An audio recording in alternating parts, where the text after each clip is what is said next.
Inflation accelerated at its fastest pace in more than 12 years for April as the U.S. economic recovery kicked into gear. The Consumer Price Index, which measures a basket of goods as well as energy and housing costs, rose 4.2% from a year ago. Economists were expecting a 3.6% increase. Still, the annual numbers need to be taken into context. Inflation for April 2020 was very low, with much of the country shut down by the pandemic. For that reason, Federal Reserve policymakers and many economists are dismissing the current round of numbers with the expectation that inflation will settle down later this year. Target is launching its own plant-based food line as part of its Good and Gather brand. The new plant-based additions will include non-dairy chocolate-flavored mousse dip, crispy chicken tenders, the meat-free kind, savory buffalo-style cauliflower wings, and more. The new offerings will hit store shelves through the fall. Summer camps across the country are getting ready to welcome back millions of campers who missed out on last year because of pandemic closures. Demand is surging and some camps even have wait lists, with many parents feeling more comfortable sending their children.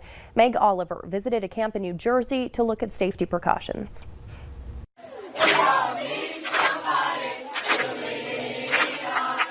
This year's summer at YMCA Camp Mesa may not look exactly like this, but CEO Keith Vanderzee says they still plan to give kids the most normal experience they can. The camp is always needed, but this year it's going to be more essential than ever. There are more than 15,000 day and overnight camps in the U.S., according to the American Camp Association.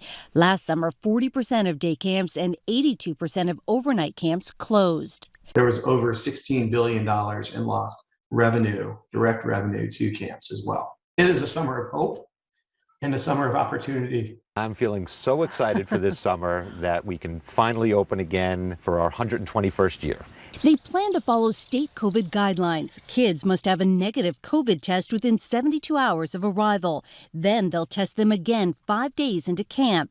And there will be additional hand washing stations and sanitizer.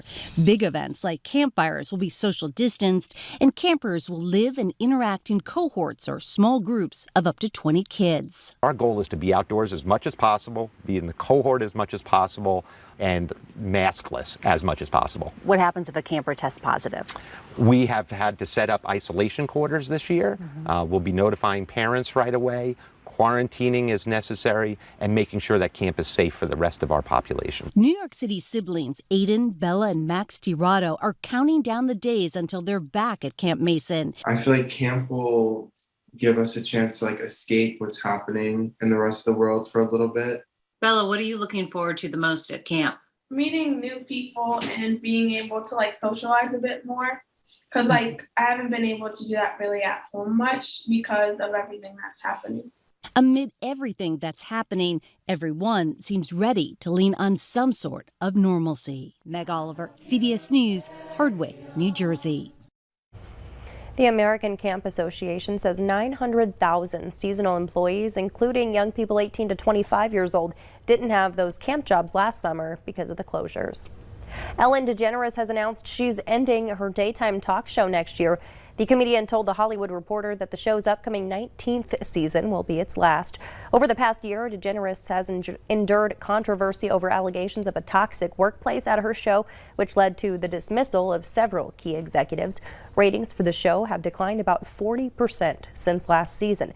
DeGeneres has done more than 3,000 episodes of her show, and it's earned 64 Daytime Emmy Awards.